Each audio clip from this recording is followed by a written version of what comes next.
September 10th, 2021, the birth of the limited whale. My initial strategy to jump hard into limited cards because I thought they had the best value on Sorare.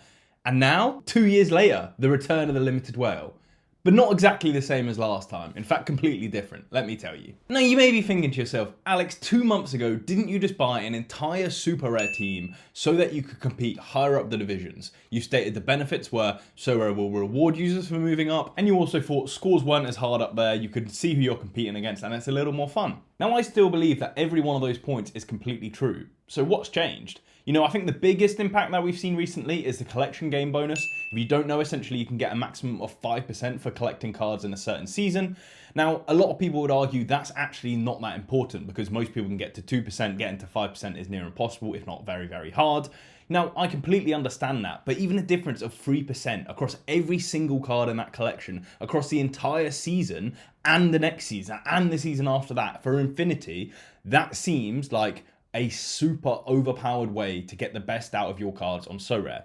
The counter is it's quite hard to do, but it's actually not. It's just going to be expensive to do. It's actually very easy to do at the start of the season when all of the cards are available, the 1 of 1000s are available, the 1 of 100s are available, all of the different shirt numbers that you need, and if there's any special card, you can come along and swoop them up as well. So that's essentially what I want to do.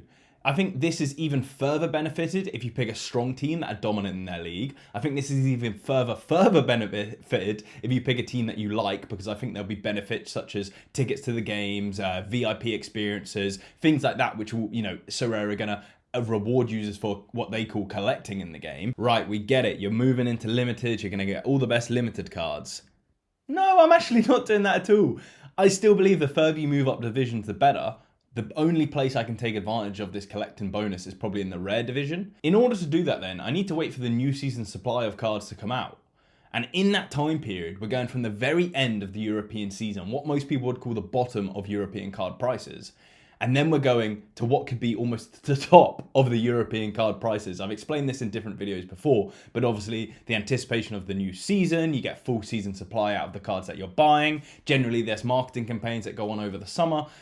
Those sort of benefits will lead to cards pushing up in price, we expect. No one's certain, right? So I don't want to be out of the market when all cards move in a very similar direction, right? Typically, they all move up together, they all move down together, they're in the same market, and it's very cyclical, money stays in the system. So in order to do that, I'm going to need to find a way where I can keep that money in the system, but still be liquid enough to get out of them. You're seeing the answer, we're going into limited cards. But even better than that, it's going to be a trade to glory. Bring it on. We've got so many cards we are looking to trade, looking to flip, looking to make a bit of money. So in the off season, going from these 3 to 2 months off where I don't do anything, I'm now giving myself a little bit of a challenge to try and earn as much ETH, earn as much money as I can from these Sorare cards. It's going to be a risk, but it's going to be a hell of a lot of fun. Now, I get asked all the time, how do you trade on Sorare? What's the best player to buy on Sorare? How can I make money on Sorare? Trading seems like this open door of just free, easy money. It's actually probably the complete opposite. To understand and to trade correctly, you need to understand the markets, you need to understand the players you're buying, you need to pick up on trends in the market and try and make, an upside on them. This comes at huge risks, and I'll touch on them later. But I think the key part I want to pick up on here is finding an inefficiency in the market and making it more efficient and then being able to profit off that efficiency.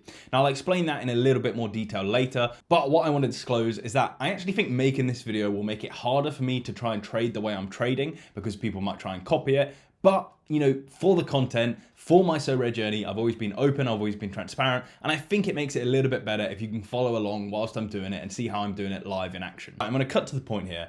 The aspects of the Sorare market that I think aren't correct or I think could be improved come from the fundamental understanding of the game. The supply, the cheapest possible supply to get into the game is 1,000 limited cards. If you want to progress upwards, there is a rare cards of 100.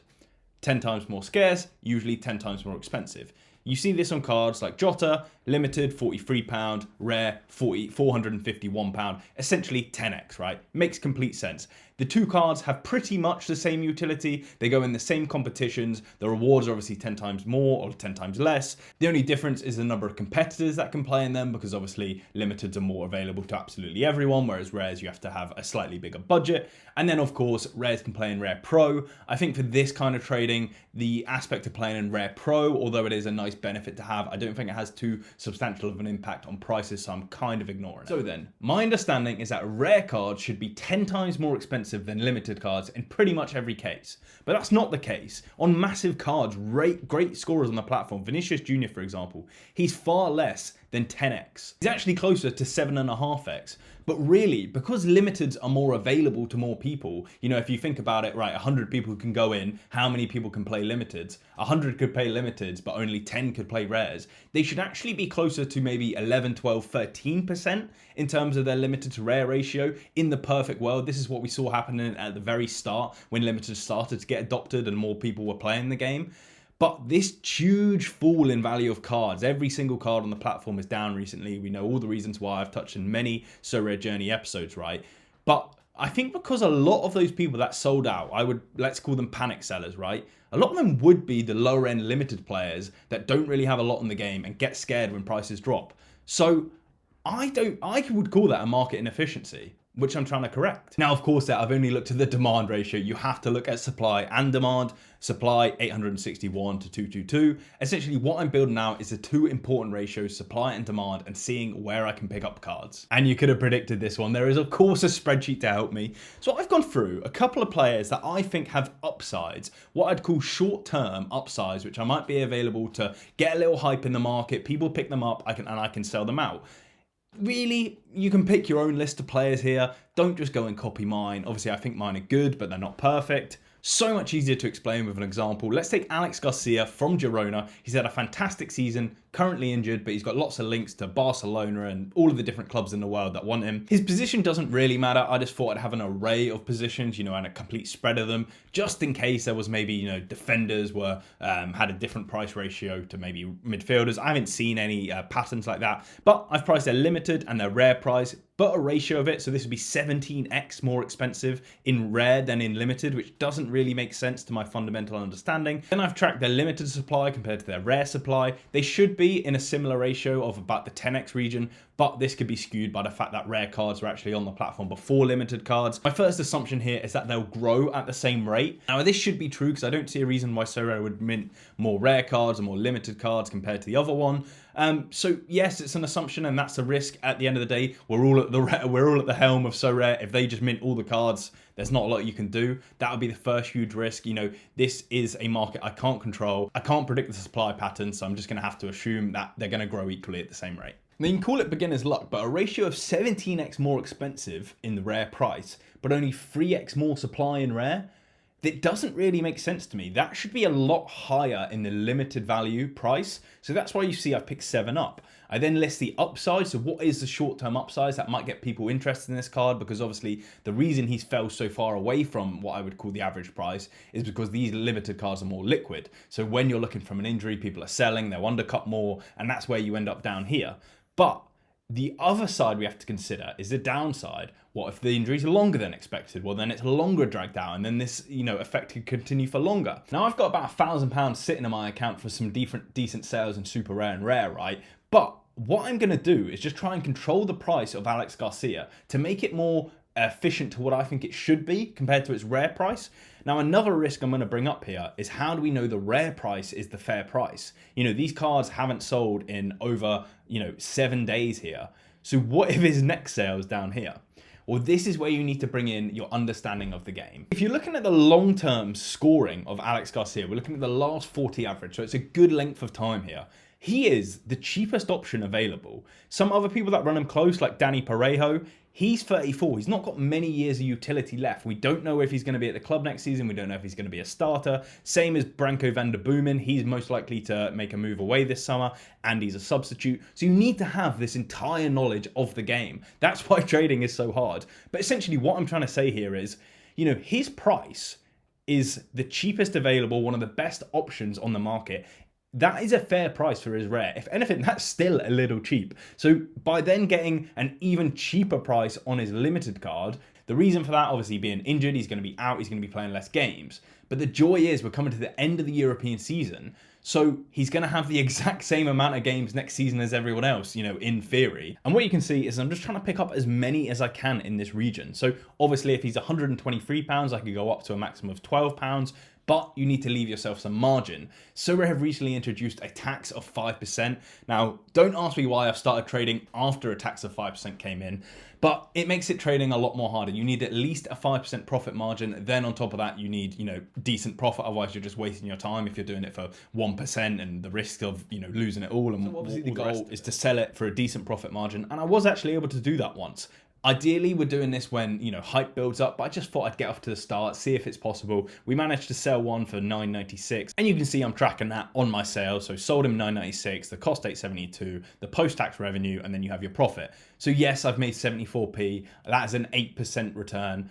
The percentage return is absolutely huge, but you do have to look in absolute values as well. I made 74p. I've got a true investment of £1,000. I'd be here all day and making absolutely no profit if that was the case.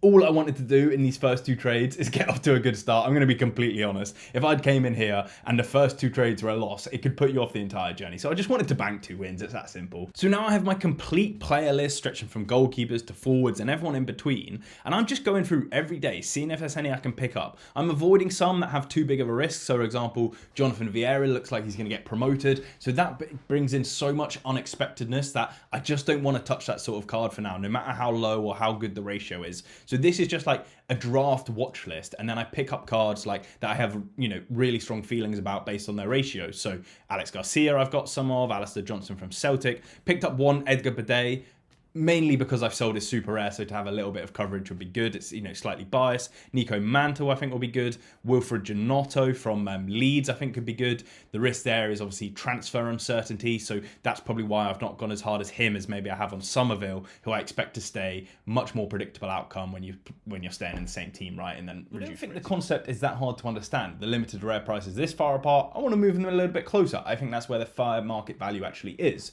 The problem comes in obviously when do you sell the cards? I'm happy to buy at these prices, but what's the price I'm happy to sell at? Now that's the answer I don't know. I'm just gonna, test the waters essentially. It kind of depends how the card's going. If they're getting some fantastic links and moves to, huge clubs, I'll make the decision then. If they're getting some bad transfer news, when do I cut the losses? This is all gonna be, a kind of feel. I can't really say how it's gonna go. Even in the profits we're looking at the moment, if I'm only getting profits of 74p and that's, all people are willing to spend, probably going to leave it there. But I think the kind of long-term aspects are important in this game. Generally, the card should be creeping up in price anyway the closer we get to the European season. Once the European season hits, we're going to try and liquidate the whole portfolio. We're trying to get as much ETH in the balance as possible. Depending on that balance will depend what team we go for. That'll also depend which scarcity we go in. I've actually not ruled out limited cards if I can go, a really good team in there. One aspect I didn't touch on at the start, another reason why I'm doing this collection bonus at the start of next season is because then, of course, you get the current season bonus. That's going to put you further apart than any other player in the game. You're going to have the best possible versions of that card in that collection. I really think the upside will be absolutely fantastic. One of my major concerns, I've only got £1,000 liquid. I'm gonna need to go out and sell some of my favorite players in the gallery. Obviously it's a lot easier over summer because you're not going to lose out on any game weeks, any big scores, but filtering out who's going to stay and who's going to go, that is going to be impossible for me. So keep that in mind. There'll be plenty more MYSRJ journeys to update you on that. And when that time arrives, we'll liquidate the portfolio. We'll see how much we have. We'll decide on a team. We'll decide on a club. We'll go fully into it and we'll see how it works out. If you've enjoyed the video, if you've found it informative, please leave it a like, please subscribe, drop a comment. Yeah, and all the best to you. Cheers.